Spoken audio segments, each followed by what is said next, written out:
Dr. Sanjay Raghav. Dr. Sanjay Raghav, please come up on stage.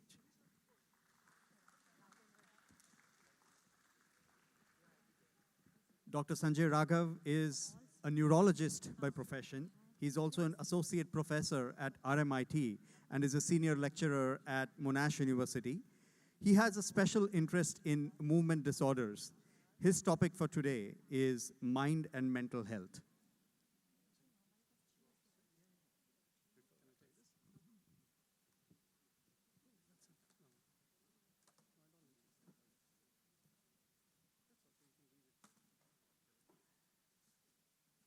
Good morning, everyone. I thank Rajendra ji to organize International Yoga Day every year for last 3 years since its inception. But he was also doing yoga conferences for last more than 10 years now. And I think I'm involved in from very start. Now, I think it's better I just sit down there. It looks like I'm on the top. So look, we all do yoga, and since there is an International Day of Yoga, we are all celebrating it together all over the world. But the most important thing about yoga is, and which we sometimes miss, is to know our own inner beingness. So when there are so many research studies done on health benefits of yoga, it helps to prolong life, it gets to eradicate diseases. And these, I believe, are more of byproducts of doing yoga rather than the true goal. So sometimes you meet people who are doing yoga or who are teaching yoga, they talk about postures as yoga, asanas as yoga, while it is beyond that. And it is only one part of the whole yoga gamut in which there is karma yoga, dhyana yoga, bhakti yoga. So I believe that if you have to if you forget to achieve that goal, then the whole purpose of yoga is defeated.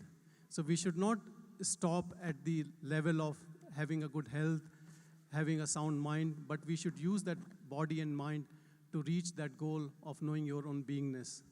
And there are different ways of doing yoga. As you know, yoga comes from Sanskrit word yuj, which means to unite. So this union is to know your own self, to know your own divine consciousness within you. And I really like the way Rajendra ji teaches yoga, because he brings that divinity in yoga, and that's what he teaches you. And he talks about all the scriptures, and the class is not always just the postures, but to know what exactly the yoga brings out of you as a human being. Now, touching base on the different ways of doing yoga and postures, if you see most of the world, especially the Western people, they are doing hatha yoga. It comes from two words, ha and tha. Ha means life force or the prana, and tha means your body. So it is and tha means the mind and body. So when you control your life force or the prana, by breath control or pranayama, you are controlling your body. But after this control of mind and body, you try to internalize your mind and to reach inside, which is known as nivrati. So there are two types of activities we do in life. One is parvarti, which is going externalization and engaging with the word. And the other is nivrati, going internalization and knowing your antakarana, or inside what is there. So to reach inside, you have to have a sound body. If you have diseases, you can't try to think about your own beingness, and all those things looks very erratic to your mind when it is so disturbed. So when you have a sound body, you have a sound mind, I think then you have to go further next step, which is trying to know your beingness.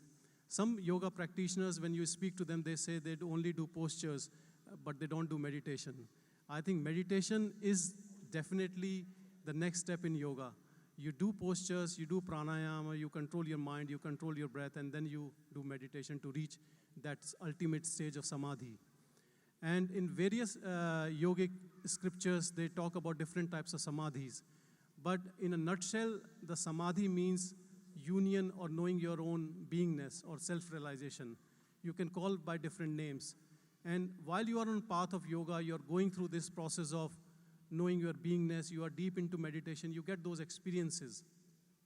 And towards end of those experiences, slowly when your mind is more stable, you're internalizing, you are having those experiences, then you realize that experiences and the experiences is the same. And when you reach that stage, you know the oneness of every being, whether it's a person, or whether it's an animal, or whether it's a plant, or whether it's a stone. That oneness or the universal consciousness which flows in all of us, that leads to non-duality, or which we also call as Advaita.